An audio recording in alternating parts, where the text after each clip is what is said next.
dibawa oleh Gabriel atau Roh Kudus, maka dia menjadi daging. Firman itu menjadi daging, maksudnya perkataan Tuhan yang menjadi daging. Sedangkan yang ada di ajaran Kristus yang datang ke Paulus, bukan firman Tuhan yang menjadi daging, tetapi Tuhan itu sendiri yang menjadi daging. Itu pembedaannya. Jadi ketika Anda ditanya, mana buktinya bahwa Yesus itu Tuhan? Jangan ambil Yohanes 1 nomor 1, jangan. Tapi ambil Filipi 2 nomor 6, nomor 7, nomor 8. Bahwa ada yang turun ke bumi mengambil rupa manusia. Dia mengambil rupa bukan menjadi daging, tapi mengambil rupa. Itu bedanya. Jadi jangan kamu anggap bahwa Yesus yang kalian sembah itu anak Maria. Enggak, beda bung. Itu Yesus, dua Yesus yang berbeda. Satu manusia, satu bukan manusia. Begitu.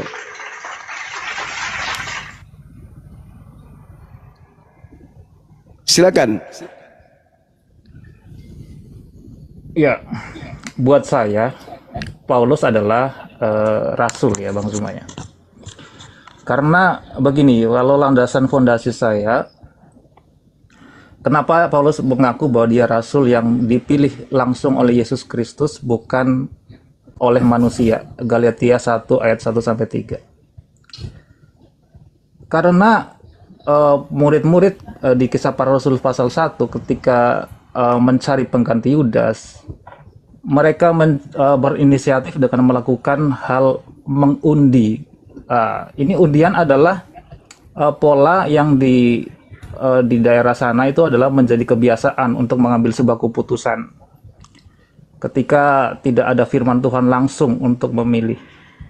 Ini dilakukan oleh murid-murid, terutama oleh Petrus, Yakobus, Yohanes, untuk mencari pengganti Yudas. Setelah diundi, ketemulah Matius.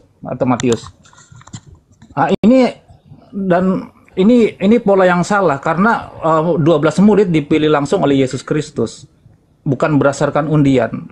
Itulah sebabnya kemudian Allah atau Yesus menampakkan diri kepada Paulus dan mengangkat dia sebagai rasul yang ke-12.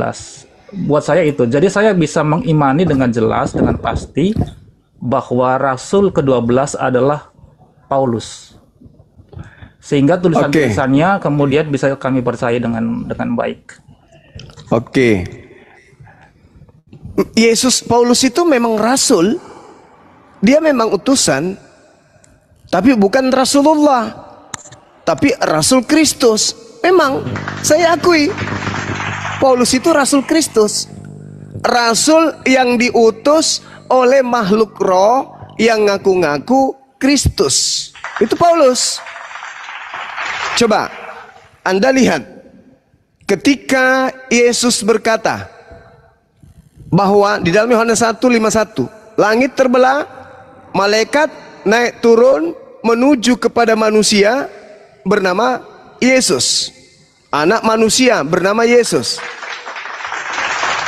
Sedangkan Paulus mengatakan dalam Galatia 1 nomor 11, nomor 12, aku menerima Injil bukan dari manusia.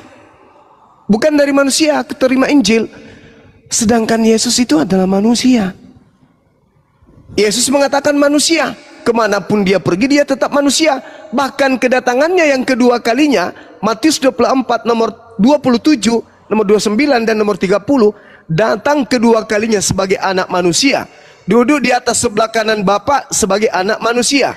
Dia terlahir sebagai anak manusia, dia terangkat ke atas sebagai anak manusia.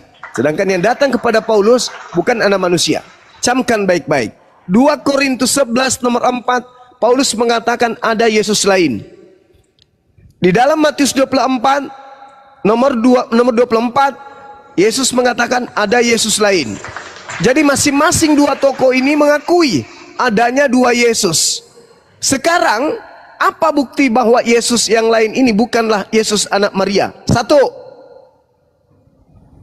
ketika Yesus mengatakan dalam Matius 24 nomor 23, jadi kalau ada orang berkata kepadamu ada Mesias di gurun, ada Mesias di dalam bilik, jangan kamu percaya. Kenapa jangan percaya? Karena itu adalah Mesias palsu.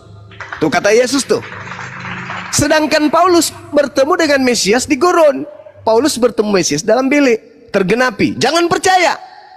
Apa endingnya? Orang Kristen hari ini, ketika dia di gereja, bernubuat, bermujizat, mengusir setan, pakai nama Yesus Kristus. Ketemulah orang gereja Kristen dengan Yesus nanti. Tapi apa kata Yesus? Enyahlah daripadaku, aku tidak mengenal kalian. Kalian semua adalah pembuat kejahatan. Jadi yang di gereja yang mereka panggil Yesus Kristus itu Yesus Kristus yang mana? Mereka menyembuhkan orang sakit. Rasul Irubis kemudian menyembuhkan orang sakit pakai nama Yesus. Tapi kok Yesus tidak mengenalnya? Berarti ada Yesus yang sakti, yang Yesus sampaikan dalam Matius 24 nomor 24. Mesias palsu akan datang melakukan banyak mujizat sekiranya mungkin menyesatkan orang pilihan. Berarti Rasul Irubis, Andi Simon menyembuhkan orang sakit pakai nama Yesus, tapi bukan Yesus anak Maria, tapi Yesus si penyesat, si Bilisis ini yang dinubuatkan oleh Yesus. Jadi kalau saudara mengatakan saya percaya Paulus adalah utusan Yesus Kristus, ya saya katakan betul. Tapi yang mengutusnya bukanlah Yesus anak Maria, melainkan Yesus penghuni padang gurun. Itu yang bukan manusia. Bagaimana mungkin Yesus datang ke Paulus sebagai manusia, karena dia sudah naik ke surga. Ya, itu nah, kemudian bagus. Matius 24 itu konteksnya adalah pendengarnya. Kita harus kembali kepada pendengarnya ya. Pendengarnya adalah ahli Taurat, orang Farisi, dan juga murid-murid Tuhan Yesus. Nah, ini berbicara kepada mereka sebagai bagian dari bangsa Israel, bahwa mereka ketika Yesus sudah naik ke surga, pada nantinya mereka akan mengalami banyak penderitaan, terutama di dalam hal kenegaraan mereka sebagai orang Israel. Mereka akan semakin ditekan oleh orang Romawi. Pada akhirnya kerajaan atau kota Yerusalem kemudian dihancurkan dan diganti nama, dan di situ mereka secara orang Israel mereka banyak mengalami penderitaan, tekanan, dan lain sebagainya. Nah, di dalam penderitaan itu mereka akan berpikir kembali tentang Mesias yang sudah dinubuatkan dalam kitab mereka. Nah, di situ Yesus mengingatkan mereka supaya mereka mengingat kembali bahwa Mesias sudah datang. Mesias yang adalah Yesus sendiri sudah datang, dan mereka akan diingatkan kembali kepada Yesus Kristus. Jadi mereka diingatkan supaya ketika ada Mesias lain yang berusaha memperjuangkan negara mereka dari penjajah Romawi, mereka ingat, jangan percaya, jangan lihat mereka. Kita tahu ada beberapa pemimpin dari bangsa Israel, orang-orang Zelot, yang menjadi pemimpin untuk menjadi pembebas mereka dari bangsa Romawi. Nah, di situ Tuhan Yesus mengingatkan, jangan percaya mereka sebagai Mesias. Tetapi mereka harus ingat bahwa Mesias sudah datang, yaitu Yesus Kristus yang sudah naik ke surga. Bung, Paulus itu ya, mengaku. Silakan. Paulus itu mengaku didatangi oleh sosok cahaya dan juga suara di tahun 50-an. Yesus anak Maria itu sudah terangkat ke langit di tahun 33. Sebelum dia terangkat ke langit, Yesus sendiri mengatakan di dalam Yohanes 16 nomor 7 sampai nomor 15 bahwa yang datang kepada muridnya setelah dia terangkat itu adalah roh kebenaran. Aku akan pergi, karena lebih baik aku pergi, sebab kalau aku tidak pergi, maka seorang penolong lain itu tidak akan datang kepadamu. Maka aku harus pergi supaya dia datang. Dia yang datang setelah aku pergi adalah roh kebenaran. Pertanyaannya, yang datang kepada Paulus di padang gurun itu siapa? Coba.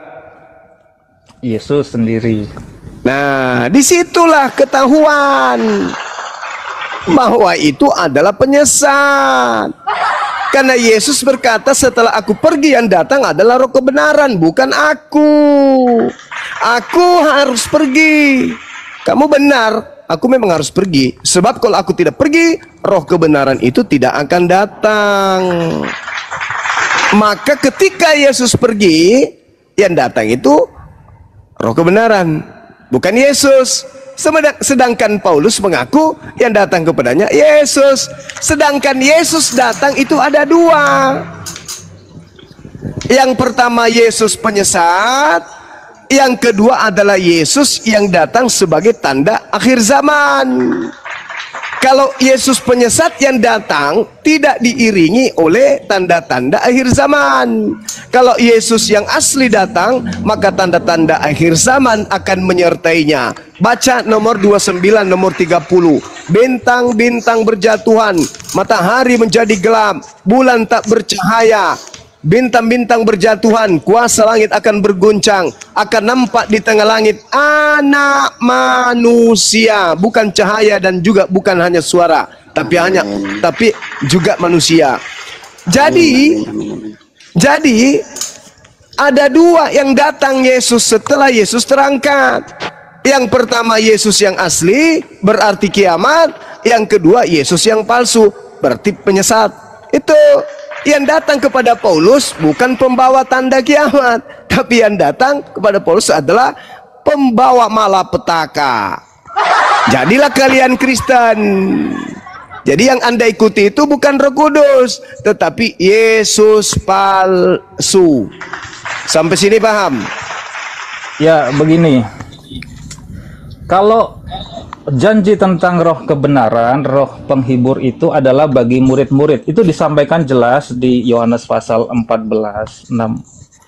Itu dijanjikan kepada murid-murid ketika Yesus masih ada bersama murid-muridnya, bahwa mereka akan menerima roh kebenaran ketika Yesus naik ke surga.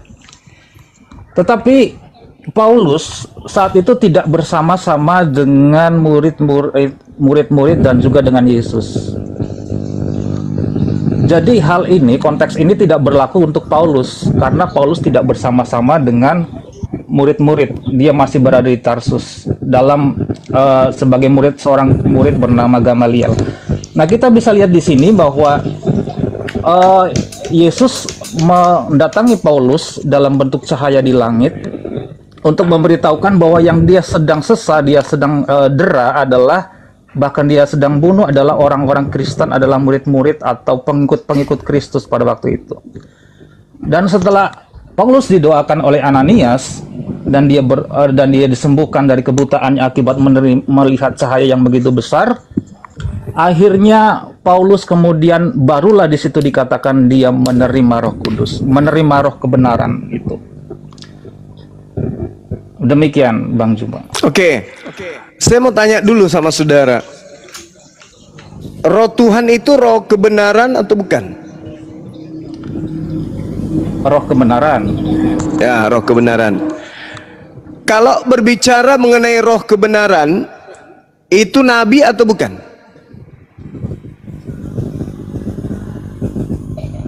Bukan dong. Bukan ya. Ku baca ya dalil samamu ya. Di dalam Bilangan 11:25, lalu turunlah Tuhan dalam awan dan berbicara kepada Musa. Kemudian diambilnya sebagian dari roh yang hinggap pada Musa dan ditaruhnya di atas ke-70 tua-tua itu. Ketika roh itu hinggap pada mereka, kepenuhanlah mereka oleh roh itu seperti seorang nabi.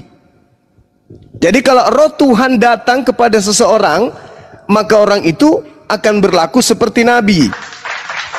Nehemia 9:30. Namun bertahun-tahun lamanya engkau melanjutkan sabarmu terhadap mereka. Dengan rohmu engkau memperingatkan mereka, yaitu dengan perantaraan para nabimu. Roh Tuhan di sini nabi. Kenapa Anda mengatakan bukan? Seperti nabi kan? Seperti nabi kan? Bukan seperti nabi. Bukan. Jadi tadi di yang Abang itu seperti nabi. Iya, karena dia bukan nabi. Dia bukan nabi. Tapi ketika roh kebenaran yang ada pada Musa diambil separoh, lalu disimpan kepada 70 tua-tua, maka nampak orang itu seperti nabi. Sama seperti Musa, menjadi seperti nabi. menjadi seperti Nabi Musa. Coba Anda baca baik-baik. Bahkan dikatakan dalam Nehemia 9:30 tadi, namun bertahun-tahun lamanya engkau melanjutkan sabarmu terhadap mereka dengan rohmu, engkau memperingatkan mereka, yakni dengan perantaraan para nabimu. Rohmu itu ya nabimu. Roh kebenaran ya nabi yang membawa kebenaran. Contoh. Ya, berarti roh. Ya. Nah, berarti Paulus nabi.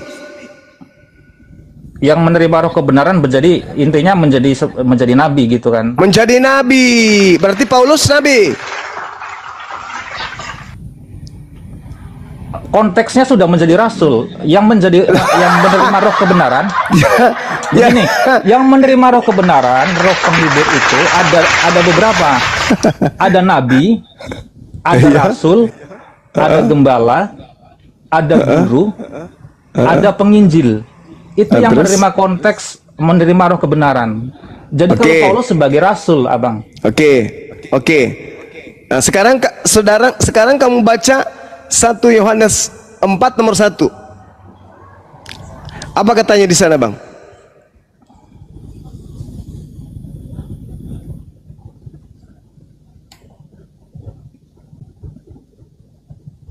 Coba dibaca keras biar semua orang tahu. 1 Yohanes berapa? 1 Yohanes 4 nomor 1.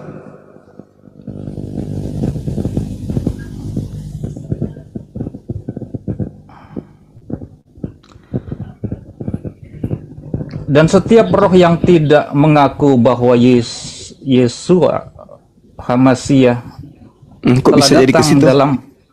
dalam daging tidak berasal dari Elohim, dari Allah. 1 Yohanes 4. Iya ini ya. 1 Yohanes 4 nomor 1, Bang.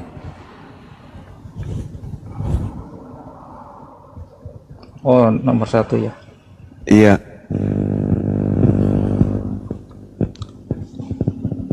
Saya ganti di TB dulu aja. Silakan. Atau saya bantu bacain. Saudara-saudaraku, itu dia, Bang. Iya, betul. Saudara-saudaraku yang kekasih, janganlah percaya akan setiap roh, tetapi ujilah roh-roh itu apakah mereka berasal dari Allah, sebab banyak nabi-nabi palsu yang telah muncul dan pergi ke seluruh dunia. Nah, jadi roh ini nabi, berarti yang harus datang kepada Paulus nabi. Sebab roh ini harus diuji apakah dia itu berasal dari Tuhan atau berasal dari setan. Sedangkan yang datang kepada Paulus kok jadi Yesus. Nomor Yohanes 14:16. Aku akan minta kepada Bapa agar Bapa mengutus seorang penolong lain. Siapa penolong ini? Penghibur. Siapa penghibur ini? Roh kebenaran. Siapa roh kebenaran ini? Seorang nabi. Adalah baik, adalah benar perkataan kalian. Lebih baik aku pergi, sebab kalau aku tidak pergi, maka roh kebenaran itu tidak akan datang. Apabila roh kebenaran itu datang, maka dia akan memuliakan aku. Sekarang ketika roh itu datang kepada Paulus, apakah memuliakan Yesus? Tidak. Apa buktinya dia tidak memuliakan Yesus? Galatia 3 nomor 13. Kristus telah menebus kita dari kutuk hukum Taurat dengan jalan menjadi kutuk karena kita, sebab ada tertulis, terkutuklah Kristus yang mati di atas tiang salib. Kenapa harus Kristus yang terkutuk? Ilmu dari mana dapatnya Paulus ini? Halo, malam Bang Suma, izin diskusi. Iya. Kenapa Begini. ini Paulus dapat ilmu dari mana? Kalau Yesus ini terkutuk. Ini yang memang nggak bisa dimengerti ya, karena begini, ini kembali kepada pengertian tentang beberapa nubuatan di dalam perjanjian lama tentang datangnya Mesias yang dipercaya oleh bangsa Israel, orang-orang Israel pada waktu itu adalah sebagai pembebas mereka dari penjajah Romawi, sebagai pemimpin Bukan dari dosa. negara mereka. Iya, bukan dari dosa waris. Bukan dari dosa waris. Ini yang dipercaya oleh orang-orang Israel kebanyakan. yang dipercaya oleh orang Israel kebanyakan. Tetapi Nah, Paulus itu dia. berbeda. Paulus memiliki persamaan dengan orang-orang Eseni yang percaya bahwa yang Mesias yang datang adalah Mesias yang membebaskan mereka dari dosa, bukan Itu tertulis Mesias yang di mana? membebaskan dari penjajahan. Tertulis di mana Mesias itu pembebas dari dosa waris? Di mana itu, Bang? Kalau kita baca di dalam kitab Roma, itu adalah penjelasan yang sangat-sangat Roma. Kalau Roma itu, sangat-sangat Bang, luar biasa berarti baiknya di situ. iya.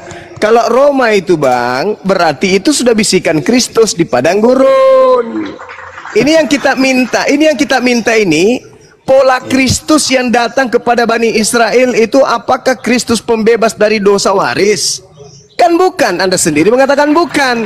Tapi Kristus yang datang kepada Paulus mengatakan kepada Paulus kalau Kristus itu adalah pembebas dari dosa waris.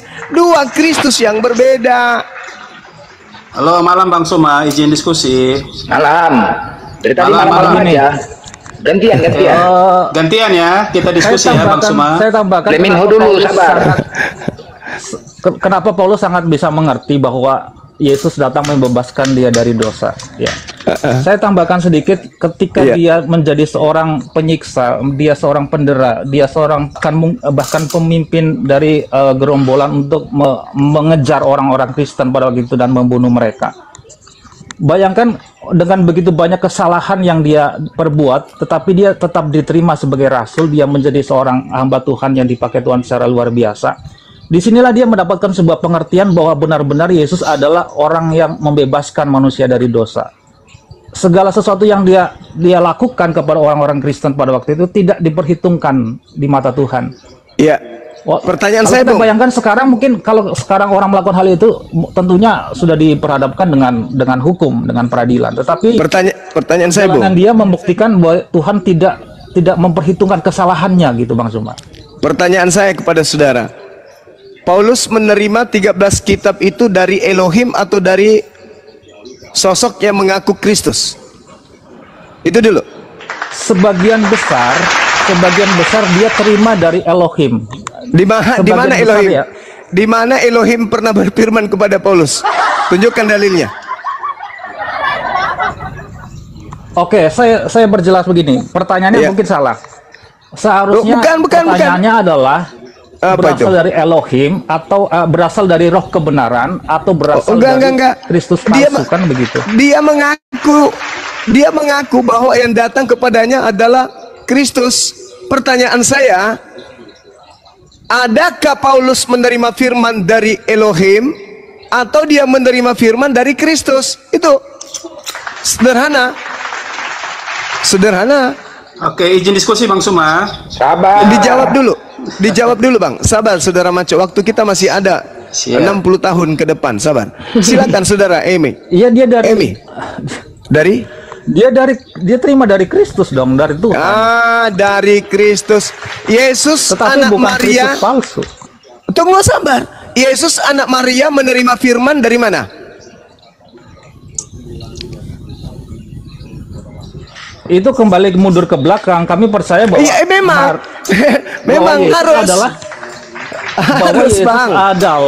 Yesus adalah firman itu sendiri. Dia adalah kalimatullah, bukan kalamullah. Saudara dia adalah keliru. kalimatullah. Kalau Yesus adalah kalimatullah, kenapa dia masih menerima firman dan kenapa dia tidak bisa berkata-kata dari dirinya sendiri? Yohanes 12 nomor 4. Gimana ini? Tadi katanya dia firman, sang firman. Masa sang firman masih mendengarkan firman dari oknum lain? Gimana ceritanya? Yesus, Yohanes 12:49, aku tidak dapat berkata-kata dari diriku sendiri. Sedangkan yang datang kepada Paulus memberikan 13 kitab, itu bergelar Kristus. Sementara Yesus meminta kepada muridnya agar waspada kepada yang bergelar Kristus. Pencipta langit dan bumi yang diperkenalkan oleh para nabi-nabi Yahudi, El Gibor, El Eroi, Adonai, Hasem, Elohim, Yehova, Yotefape, Hasem, tidak pernah bergelar Kristus Tuhannya Yahudi itu. Tetapi kok Oke, ada kita- Kristus? Ya, silakan. Kita kembali kepada pengujian, bentuk pengujian seorang nabi, seorang rasul adalah dia memuliakan Allah. Betul ya Bang Sumaya? Nah, kalau Betul. kita telusuri dari pelayanan Rasul Paulus selama kurang lebih 30 tahun sampai dia akhirnya mati. Di sana dan perjalanan dia kalau kita lihat di peta di Bible itu, kita lihat petanya, kita temukan begitu banyak perjuangan-perjuangan dia, begitu banyak pelayanan-pelayanan dia yang dia rintis. Dan kemudian begitu banyak hal-hal yang dia lakukan kepada jemaat-jemaat dan menulis 13 surat dan bahkan akhirnya mati sebagai seorang martir. Ini membuktikan bahwa dia adalah dia menerima roh yang berasal dari Allah karena hidupnya mempermuliakan nama Allah. Bagaimana ceritanya Anda mengatakan itu? Anda baca Filipi 2. Apa yang dikatakan di sana? Tuhannya orang Yahudi kah itu yang dimaksud, atau Tuhannya orang Romawi kuno kah itu yang dimaksud? Yang turun mengosongkan diri, tidak mempertahankan kemudian ketuhanannya, melainkan mengambil rupa manusia dan mati dibunuh manusia, itu memuliakan. Izin diskusi Bang Sekali Suma. lagi itu sebuah pengertian Izin. yang dia terima, pengertian yang diterima dari nubuatan-nubuatan di dalam perjanjian lama yang dia secara baik dan dia mengerti secara baik, bukan Saudara, sesuatu yang sedang tidak mempermuliakan nama Allah. Bang Liminho, buktikan dengan ayat Bang Liminho biar kita Anda sebagai diskusinya. seorang Kristen yang tak ada hubungannya dengan Yahudi dan kitabnya Yahudi, kenapa mencoba untuk mengambil kitabnya Yahudi, membenarkan konsep yang dibawa oleh Kristus? Izin diskusi Bang Suma biar kita yang punya gunakan Alkitab. Ya. Ya, kita gunakan Alkitab saja, Bang Nubuatannya Suma. yang kami ambil, pengertiannya yang kami ambil, bukan kami ambil kitabnya secara mentah-mentah, tetapi pengertian dari isi kitab itu yang kami ambil. Terus kenapa orang Yahudi tidak memahami seperti yang Anda pahami, sementara mereka yang Inilah lebih anugerah paham? Allah. Inilah anugerah Allah. Anugerah Allah atau penggenapan terhadap pesan Yesus ke muridnya, waspadalah agar kamu Anugerah jangan Allah. disesatkan. Sabar, itu jawaban Anda. Tapi Yesus mengatakan, waspadalah agar kamu jangan disesatkan, sebab banyak penyesat datang kepadamu dengan memakai namaku dan berkata akulah Kristus. Mereka akan menyesatkan banyak orang. Pertanyaan saya, orang yang disesatkan yang banyak oleh oknum yang mengaku Kristus itu mana? Sabar, macu sabar. Mana orang banyak yang disesatkan oleh Kristus yang Yesus sebutkan itu? Mana? Kalau Anda mengatakan itu adalah anugerah keselamatan, berarti oke. Sekarang Anda tunjukkan kepada saya, pengikut-pengikut Kristus palsu yang banyak itu mana? Yang memanggil Tuhan kepada Yesus, bermujizat pakai nama Yesus, bernubuat pakai nama Yesus, yang kelak akan diusir oleh Yesus itu, mana? Nah, oknumnya hari ini. Pengertian di dalam Matius pasal 7 ayat yang 15 sampai 23 dikatakan bahwa ada orang-orang yang memanggil Tuhan dan kemudian mereka berseru, Tuhan, bukankah kami bermujizat, bukan kami berbuat dan lain sebagainya. Kemudian Tuhan berkata, aku berterus terang, aku tidak mengenal kamu pembuat kejahatan. Ini kita harus korelasikan antara melakukan kehendak Bapa dan melakukan kejahatan. Oke, kehendak Bapa ada. Oke. Karena begini. Gimana? Karena hal pelayanan yang mereka lakukan bukanlah tentang buah mereka. Bedakan buah pelayanan dengan buah perbuatan. Karena melakukan kejahatan adalah berbicara tentang buah perbuatan, bukan buah pelayanan. Apakah jahat ketika kita bermujizat? Apakah jahat ketika kita bernubuat? Apakah jahat ketika kita mengusir setan? Kan tidak. Tetapi yang dimaksudkan melakukan kejahatan adalah melakukan hal-hal yang melanggar hukum. Itulah yang dinamakan dengan buah perbuatan, bukan buah. Ini jadi konteksnya berbicara tentang buah perbuatan. Sekarang begini, bukan buah pelayanan. Sekarang bukan perbuatan pelayanan. Sekarang yang Anda harus jelaskan ke kita sesuai dengan pesanan Yesus. Dari buahnya kau dapat melihat mereka. Apa buahnya? Memanggil Yesus Tuhan, bernubuat, mengusir setan, bermujizat. Itu buahnya. Dan item ini muncul. Sabar. Kenapa Anda mengatakan bukan sementara Yesus mengatakan itu? Kenapa jadi Anda bertentangan dengan ini? Saya jelaskan tadi Bang Suma, dari buahnya. Waspadalah kepada nabi-nabi palsu yang datang kepadamu. Nyamar domba tapi mereka serigala. Yang mana itu wahai Tuhan Yesus? Lihat dari buahnya. Apa buahnya? Memanggil aku Tuhan, bernubuat, mengusir setan, bermujizat, pakai namaku, tetapi tidak berdasarkan atas kehendak Bapa. Kan atas kehendak Bapa. Betul?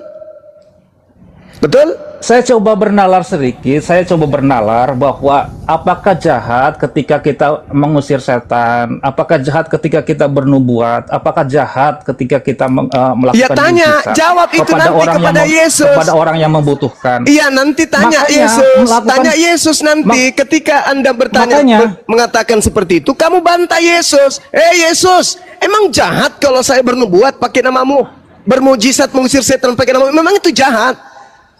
Anda bantah Yesus. Oleh sebab itu, yang dimaksud buah di sini, yang dimaksud buah dari semak duri adalah berbicara tentang hati mereka. Loh, hati yang kemudian membuahkan. Kok jadi Anda yang ngarang? Loh, sekarang ada di mana? Di mana? Di ayat-ayat sebelumnya. Coba. Coba Anda baca Matius 7:15. Menghasilkan buah yang baik. Berarti batang yang baik akan menghasilkan buah yang baik. Pohon yang buruk akan menghasilkan buah yang buruk. Kan itu. Pohon yang baik akan menghasilkan buah yang baik, tetapi pohon yang tidak baik akan menghasilkan buah yang tidak baik. Buah yang tidak baiknya menurut Yesus tadi apa? Memanggil, bernubuat, mengusir setan, bermujizat pakai nama Yesus, tetapi tidak melakukan kehendak Bapa. Sekarang saya tanya, atas kehendak siapa kalian ke gereja hari Minggu? Berarti saya clearkan dulu di sini. Mereka melakukan pelayanan-pelayanan itu tapi tidak melakukan kehendak Bapa, kan? Iya. Mereka melakukan pelayanan itu tapi mereka tidak melakukan kehendak Bapa, kan? Berarti betul. Berarti makanya saya bertanya. Ya, kehendak Bapa begini. Kehendak Bapa dan pelayanan-pelayanan mereka berarti dua hal yang berbeda, kan? Bukan. Murid-murid Yesus, Bung, memanggil Yesus itu dengan panggilan mulia. Apa itu? Rabam wamaran. Mereka memanggil Yesus itu dengan panggilan guru dan tuan, kurios dalam bahasa Yunani. Mereka memanggilnya, tetapi mereka ini adalah pelaku firman. Mereka melakukan apa yang dijalankan dan diperintahkan oleh Torah. Sedangkan Kristen menggunakan nama Yesus, bernubuat, mengusir setan, bermujizat dan seterusnya, tetapi meninggalkan kehendak Bapa. Ada enggak kehendak Bapa menyembah Yesus? Tak ada. Ada enggak kehendak Bapa menjadikan Yesus tumbal penebus dosa untuk dosa-dosa kalian? Tak ada. Ada enggak kehendak Bapa agar kalian makan babi? Tak ada. Ada enggak kehendak Bapa agar kalian tidak bersulat? Enggak ada. Ada enggak kehendak Bapa agar kalian ibadah hari Minggu? Enggak ada. Maka buah-buah yang kamu perlihatkan ini didasari oleh apa yang Yesus uraikan, namun apa yang kalian kerjakan bukan atas kehendak Bapa.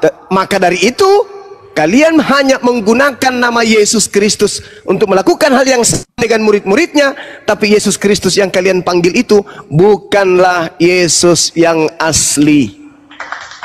Begini, ya, kembali kepada anugerah Allah tentang pengertian-pengertian nubuatan yang dipahami oleh Rasul Paulus dan juga kebanyakan orang Kristen pada zaman sekarang. Itu adalah anugerah Allah yang mereka terima oleh karena Roh Kudus, oleh karena pengertian dari Roh Kudus. Dan yang di dalam Matius pasal 7 ayat 15 sampai 23 ini adalah sekelompok segelintir oknum yang kemudian mengerjakan pelayanan-pelayanan seperti yang dilakukan Yesus, yang juga adalah janji yang Tuhan Yesus berikan bahwa mereka akan melakukan perkara yang jauh lebih besar dari yang Tuhan Yesus lakukan. Tetapi mereka kemudian didapati tidak melakukan kehendak Bapa, tidak berkarakter seperti Bapa, tidak, ya seperti saya sederhanakan, tidak melakukan sedekah dan lain sebagainya, tidak melakukan firman-firman yang lainnya. Ini adalah sekelompok. Kenapa Anda tidak berani, Bung? Kenapa Anda nggak berani membahas atau menjawab pertanyaan saya? Atas kehendak siapa kalian melakukan kekristenan ini? Kan poinnya di situ. Jangan Anda blurkan, kan udah jelas tuh. Memanggil, bernubuat, mengusir, tetapi tidak melakukan kehendak Bapa. Kalian melakukan 3 hal tersebut. Memanggil 4 hal. Memanggil, bermujizat, mengusir, apalagi bernubuah. Tetapi kehidupan keagamaan kalian tidak berlandaskan terhadap kehendak Bapa. Saya buktikan. Atas kehendak Bapakah kalian menyembah Yesus? Atas kehendak Bapakah kalian makan babi? Atas kehendak Bapakah kalian tidak bersunat? Atas kehendak Bapakah kalian ibadah minggu? Jawab itu. Kalau atas Yang kehendak Bapak disampaikan. mana perintahnya? Sekolah ibadah minggu mana perintahnya? Kalau itu kehendak Bapak, ada. Mana perintahnya makan babi? Kalau itu kehendak Bapak. Perintah Bapak untuk tidak bersunat mana? Ada. Enggak ada. Yang Pak. disampaikan oleh Abang Zuma adalah sesuatu hal yang bersifat sekunder, bukan sesuatu hal yang primer. Tapi yang Itu alamak. Kalau Anda hanya mengurai, dengarkan saudara. Ini yang sekunder ini. Kenapa? Pola kehidupan Yesus dengan pola kehidupan Kristen bak laksana langit dengan kolong kandang ayam. Yesusnya mencerminkan. Yang primer adalah Yang seperti ketika Yesus menyuruh seorang pemuda yang kaya untuk menjual hartanya. Dia melakukan hukum Taurat, dia melakukan semua hukum Taurat. Itu yang sesuatu yang primer. Oke. Nah sekarang Dan mengikut Yesus, dan dikatakan mengikut Yesus. Itu yang sesuatu yang primer. Nah sekarang ini ketika dikatakan di sana jangan membunuh, boleh nggak membunuh Yesus? Ini berbeda konteks. Ini sudah Kok berbeda konteks pula? Kehendak Bapak jangan membunuh orang yang benar. Kok beda konteks? Ini kan berbicara mengenai kehendak. Kalau dituduh pun sebagai yang membunuh Yesus, yang melakukannya adalah orang-orang Romawi dan ahli-ahli mereka Taurat berdosa yang atau takut. tidak? Mereka berdosa atau tidak? Iya berdosa, mereka berdosa. Mereka berdosa. Yang takut, Oke. Terutama juga ahli-ahli Taurat yang takut karena pelayanan Yesus yang luar biasa, menyaingi pelayanan mereka, menyaingi mereka sebagai pemuka agama pada waktu itu. Oke, Anda mengatakan berdosa. Baik, tolong di mana dalilnya firman datang kepada orang Roma untuk jangan membunuh? Ada firman Tuhan kepada orang Roma untuk jangan membunuh? Enggak ada. Kalau dituliskan secara eksplisit, secara tertulis tentu tidak. Nah, memang di Roma adalah penjelasan utuh dikatakan tentang hukum Taurat dan lain sebagainya. Nah, sekarang ketika Anda mengatakan yang berdosa itu adalah orang Roma, bagi Anda nih, si Roma yang pendosa ini, bagi Kristen dia pahlawan atau bukan?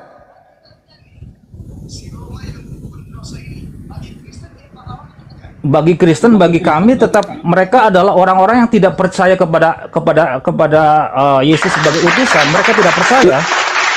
Nah, dari hasil mereka tidak percaya kepada Yesus, apa yang kalian dapatkan? Kebaikan atau keburukan? Dari hasil mereka tidak percaya kepada Yesus, kebaikan atau keburukan yang kalian dapat? Kami tidak menerima apa-apa. Sesungguhnya kami tidak menerima apa-apa. Karena ini semua kehendak. Karena ini semua kehendak Tuhan. Di mana? Tunjukkan kepada saya kehendak Tuhan membunuh orang yang tidak bersalah. Yesus berkata begini, kan kenapa saya katakan kehendak Tuhan? Yesus berkata bahwa ketika dia berada di Taman Getsemani, dia berkata bahwa bukan kehendakku ya Allah, ya Bapa, tetapi kehendakmu yang jadi. Nah, makanya saya bertanya, mana kehendak Bapa agar orang benar dibunuh untuk pelaku dosa? Mana kehendak Bapaknya? Tertulis di mana? Ulangan kah? Keluaran kah? Imamat kah? Yeremia kah? Yesaya kah? Di mana tertulis kehendak Bapa untuk membunuh orang benar? Di mana? Agar dosa-dosa orang Kristen ini ditebus, mana perintah Bapaknya? Mana kehendak Bapak? Tunjukkan ke saya. Sampai Anda bertelur, Anda tidak akan pernah bisa menunjukkan itu. Karena itu hanya konsep yang dibisikkan oleh Kristus makhluk padang gurun kepada nabinya Paulus. Tidak ada dalam data kitabnya orang Yahudi Tuhan memerintahkan orang membunuh orang benar supaya mendapatkan dosanya itu dihapuskan. Enggak. Makanya Tuhan mengatakan dalam Imamat 1 nomor 12, katakan kepada orang Yahudi apabila mereka hendak mempersembahkan hewan kurban untuk penebus dosa, hendaklah mereka mempersembahkan kurban hewan berupa domba, kambing, sapi, lembu. Makanya kitab kalian yang muncul belakangan ini menjadikan Yesus itu menjadi hewan. Yohanes 1:29, inilah anak domba Allah yang akan, itu kan kalian yang membuatnya. Itu bukan firman Tuhan, bukan sabda Yesus. Kan sendiri yang membuat itu, mendudukkan Yesus menjadi binatang. Harusnya inilah Tuhan penebus dosa yang nusul datang ke bumi mengambil rupa manusia. Jangan kau bilang binatang. Kalau Anda mengatakan Yesus binatang, berarti ini akal-akalan. Anda ingin supaya orang itu menganggap Yesus itu domba, karena hanya domba lah yang menjadi penebus dosa bagi Bani Israel, sehingga Yesus dijadikan sebagai domba, setara dengan binatang. Ini penghinaan. Nah, sekarang saya kembalikan kepada saudara, uraikan di sini. Waktu Anda 1 jam, silakan Anda berapi-api, tunjuk dalil dari kitab Yahudi. Bapak berkehendak menerima kemudian persembahan darah dari orang yang tidak berdosa untuk menebus dosa-dosa orang Roma, Katolik, Protestan, dan seterusnya sebagai pelaku-pelaku dosa ini. Saya tunggu 1 jam, silakan. 1 jam kita lah mencret bang, 1 jam. Iya. 5 Siapkan menit aja pulpen. mencret. Siapkan pulpen, karena pasti ilmu semua ini yang keluar setelah ini. Ya, sekali lagi begini, mungkin ini silakan. saya juga silakan. Dalil silakan pertama. Begini. Dalil pertama. Saya sudah agak terlalu lama di sini, mungkin ada yang ingin berdiskusi. Oh, nggak ada dalil. Begini, sekali lagi ini adalah sebuah pengertian yang diterima oleh Rasul Paulus, kemudian dia bisa menerangkannya dengan jelas di dalam kitab Roma dan lain sebagainya, di Galatia dan di Efesus. Kehendak Bapak mana? Kehendak Bapak. Ini adalah pengertian yang Rasul Paulus terima dari ketika dia mengerti tentang kitab-kitab perjanjian lama. Karena sekali lagi dia adalah seorang ahli Taurat, ya. Dia adalah seorang ahli Taurat, murid daripada Gamaliel. Dia sangat pintar Taurat. Pintar, tapi dia cerdik. bisa mengerti nubuat-nubuatan di dalam kitab perjanjian lama. Berarti nggak ada kehendak Bapaknya, nggak ada kehendak Bapak. Berarti murni kehendak iblis. Nggak ada kehendak Bapak, Bang. Berarti kehendak iblis, karena Bapak menghendaki imamat 1, 2. Katakanlah kepada orang-orang Yahudi, apabila mereka hendak mempersembahkan korban penebus dosa, hendaklah mereka mempersembahkan kambing, domba, sapi, lembu. Itu kehendak Bapak. Kehendak Bapak Keluaran 23 nomor 7, nomor 8. Jangan engkau bunuh orang yang benar, jangan kau bunuh orang yang tidak bersalah. Itu kehendak Bapak. Kehendak Bapak agar bunuh orang yang benar demi untuk menebus orang yang bersalah mana? Tidak ada. Ya, itu memang pengertian sulit diterima kalau kita tidak menerima ilham dari Roh Kudus. Bukan sulit diterima. Itu sulit diterima, Bang. Tapi memang tidak bisa diterima bagi orang yang berakal. Makanya Yesus mengatakan, waspada kepada penyesat yang datang kepadamu dengan memakai namaku. Namanya penyesat. Kalau Anda sudah masuk ke dalam lingkarannya, ya kayak gini alasannya. Memang agak berat, kita memang sulit untuk menerima. Bukan sulit, memang nggak bisa diterima bagi orang sehat akal. Ya, karena ini sesuatu yang di luar akal. Ini kalau saya katakan ini di supra akal, memang jauh dari akal. Inilah yang disesatkan. Inilah yang dimaksud dengan imannya di sini. Kita saudara, salah ente. Itu bukan iman, itu yakin, itu percaya. Kalau iman itu landasannya akal. Ini mah akal-akalan, bagaimana mau dikatakan iman? Itu bukan iman, itu modal percaya doang. Itu bukan iman. Iman itu sesuatu iman itu, Bung, sesuatu yang berdasarkan ucapan perbuatan antara akal dan wahyu. Bagaimana Anda mau mengatakan ini iman? Ini adalah kepercayaan Anda, ini keyakinan Anda, tapi tidak sampai pada level iman. Kalau iman itu di Islam adanya. Begitu, saudara. Sebagai dikatakan yakin, percaya, ya silakan seperti itu. Tetapi itu betul. Boleh dikatakan inilah sebuah keyakinan, sebuah kepercayaan yang juga harus diikuti dengan akal. Dengan yang dimaksud dengan akal adalah apa? Firman-firman yang dituliskan bahwa sesuatu yang kita terima dengan akal, yang bisa kita terima dengan akal untuk kita lakukan. Itu yang dimaksud dengan mana kehendak Bapaknya, mana firmannya? Ada? Banyak tertulis. Ya di mana? Satu aja, gak usah banyak. Satu pun saya minta, bahwa Tuhan berkehendak mempersembahkan orang yang tidak berdosa untuk orang-orang yang berdosa. Dan kemana-mana, Bang Cuma.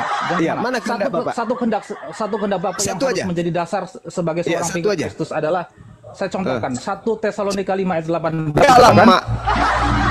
Bersyukurlah dalam Bapa segala itu, hal, seperti itulah yang dikehendaki oleh Bapa. Nah, itulah kehendak Bapa, kita harus menjadi seorang yang ahli syukur.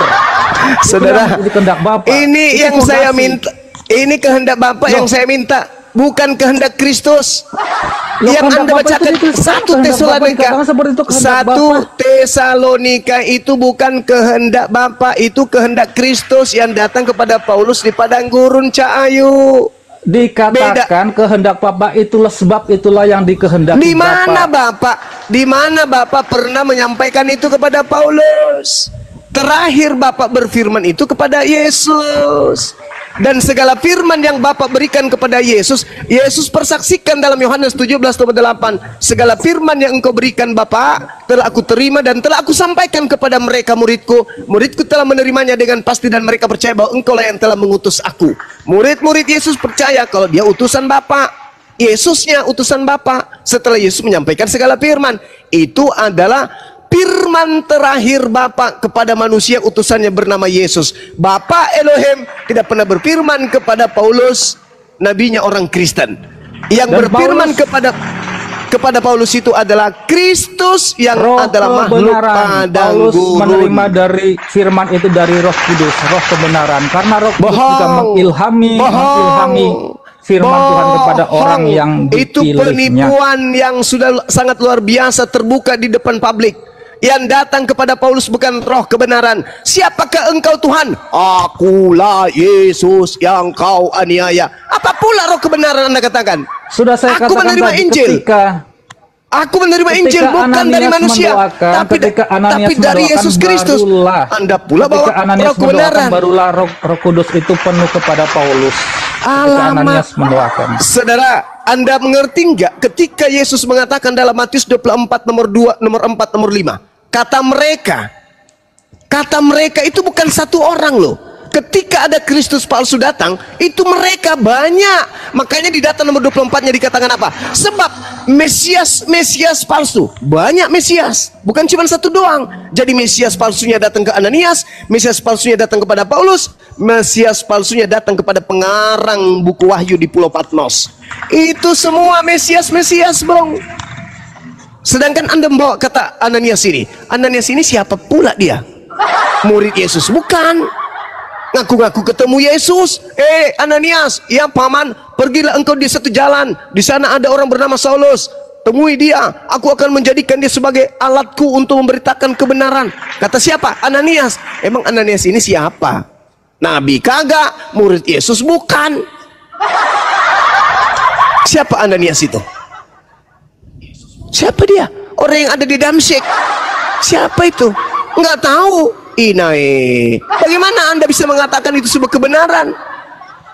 Sedangkan Yesus yang mengatakan waspada kepada orang yang mengaku bertemu dengan Kristus. Berarti harus waspada kepada Ananias. Kalau Anda sehat, Pintar berarti kali Anda kau harus waspada berbohongnya, kepada Juma. Paulus. Kalau Anda sehat, berarti Anda harus waspada kepada pengarang kitab Wahyu. Kalau Anda sehat, berarti Anda harus waspada kepada para murtadin yang mengaku-ngaku bertemu dengan Kristus. Kalau Anda sehat.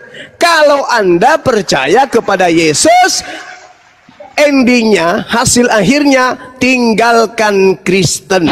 Harus, wajib. Kalau Anda percaya kepada Yesus, itu solusinya. Silakan. Aku yes, tinggalkan Kristus. Oh Yang lain iya, yes. tinggalkan Kristen. Kalau percaya kepada Iya. Yesus, tinggalkan Kristen. Itu solusinya. Yes. Gak ada yang lain.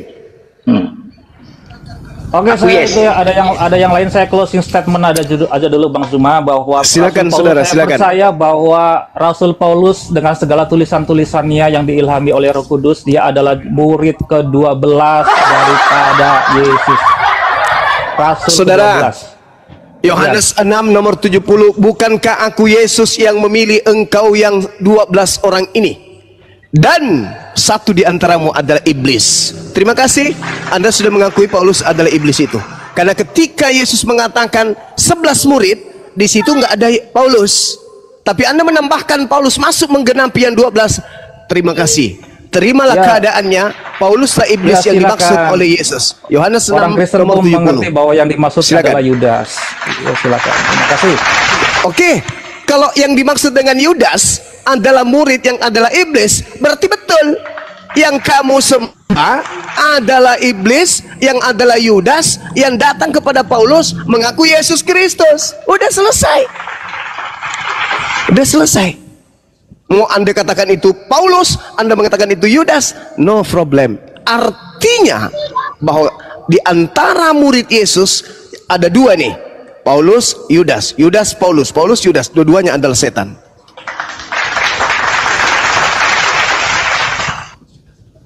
Karena yang sebelah sini bukan setan, satu harus setan. Kalau Anda mengatakan itu Yudas, berarti Paulus masuk kemana? Murid pilihan hanya 12 kata Yesus. Anda baca Yohanes 6 nomor 70. Muridnya hanya 12 yang murid pilihan. Anda menambalkan Paulus masuk, siapa yang digantikan? Yudas. Posisi setan, dia duduk di posisi setan. Saudara, Ya, silakan Pak. Silakan. Ampun bilang. Ampun dulu bilang. Enggak dong, bilang. enggak dong. Ampun dulu bilang. Yang terakhir Bang Suma itu cuma mempermainkan kata aja. oh bukan. Mempermainkan emosi, mempermainkan emosi. Bukan saudaraku. Saya berdasarkan dalil. Silakan yang lain lah.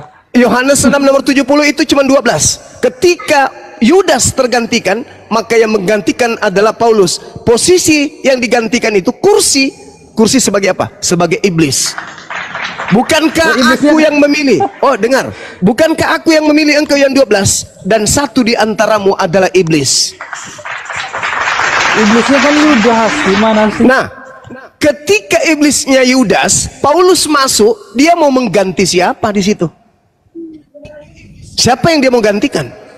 Yang digantikan adalah posisi kerasulannya, Abang. Kerasulan dari Yudas. Bukan Yudasnya yang Masalah diganti. generasi.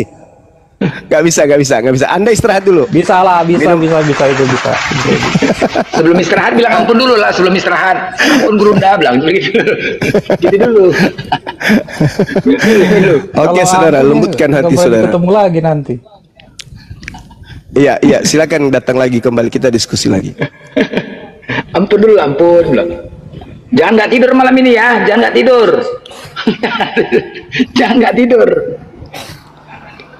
Ya tadi Daniel tadi mengatakan banyak cakap. Apa maksud kau? Naik ke atas, naik, main. Jangan ini ya, pakai data. Jangan sok keras. Kalau pakai congor cempakan, pakai data bos. Ya pakai data bos. Nah dari tadi Bang Juma pakai data, bukan pakai congor. Kau jangan pakai congor. Giling kau nanti kalau pakai congor. Iya tenang Udah aja. tadi Lemih udah minta ampun dia, rocker host. Gantikan naik si Daniel ke atas nih. Darel, bukan Daniel. Aku Siapa Darel. nama kau Darel ya? Nggak nampak aku. Aduh, orang kau pun apa kali pulanya. Itulah karena Oten. Karena nama Oten itu sulit nampak. Karena Oten sulit dibaca tulisan itu. Oke. Oke. Juma, aku mau nanya.